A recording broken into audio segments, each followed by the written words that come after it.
పెద్దల మాట సద్ది మూట అని ఈ మాట ఉత్తగానే ఉంటుంది దానోళ్ళ పెద్దోళ్ళ మాట ఫస్ట్ షేదుగా అనిపించచ్చు కానీ వాళ్ళు ఏం చేసినా ఏం చెప్పినా మంచిగా ఆలోచించి చేస్తారు. మన కేసీఆర్ సార్ కూడా అంతే. అంతెందుకు రైతు బంధునే తీసుకోరాదు, భూమి ఎన్ని ఎకరాలుంటే అన్ని ఎకరాలకు రైతు బంధు ఇచ్చిండు కదా. గట్లిస్తే చాలా మందికి కడుపు మండింది, కండ్లు మండినాయి.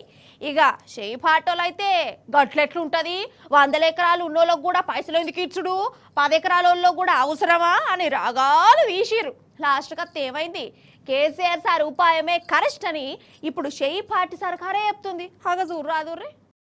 మన బట్టన్న రైతు బంధు గురించి ఏమో అంటుండు ఇనురి జరా. రాష్ట్రంలో ఉన్నటువంటి రైతాంగ సోదరులకు సంబంధించినటువంటి అన్ని వ్యవసాయ యోగ్యమైనటువంటి భూములన్నిటికీ 1,49,39,111 ఎకరాలకి పూర్తి స్థాయిలో రైతు భరోసా సంబంధించి వారి అకౌంట్లో డబ్బులు వేసేటువంటి కార్యక్రమాన్ని మీ అందరి సమక్షంలో ఈరోజు ముఖ్యమంత్రి గారు ఇక్కడ నుంచే కంప్యూటర్లో నొక్కి వారి అకౌంట్లందరికీ డబ్బులు వేసేటువంటి కార్యక్రమాన్ని ఈరోజు ఇక్కడ నుంచే చేస్తా ఉన్నాం. ఇన్నరా ఏమన్నాడు, ఎకరాలతోని సంబంధం లేకుండా 1,49,39,111 ఎకరాలకు రైతు భరోసా వేస్తాం అని అంటుండు. మంచి మాటనే.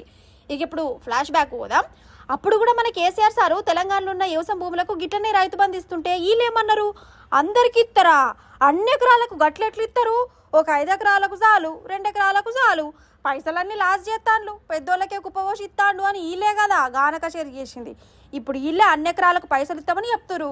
మరి కేసీఆర్ సార్ ఉన్నప్పుడు 1,52,00,000 ఎకరాలకు రైతు బంధు ఇచ్చిండు, వీళ్ళేమో 1,49,00,000 ఎకరాలకు ఇస్తామంటారు. అంటే 2-3 లక్షల ఎకరాలే ఫరక్ అప్పటికి ఇప్పటికి. అంటే వీళ్ళు కూడా కేసీఆర్ సార్ ఇచ్చినట్టే అందరికీ అన్ని ఎకరాలకి ఇస్తున్నట్టే కదా.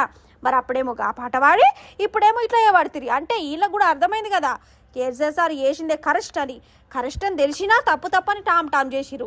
ఇక ఇప్పుడు కేసీఆర్ సార్ తొవ్వలనే నడుతురు. ఇప్పుడిప్పుడే అర్థమవుతుంది అధికారం కోసం ఈ చేపాటోలు చేసిన అబద్ధపు రాజకీయం అని అంటారు వాళ్ళ రైతులు.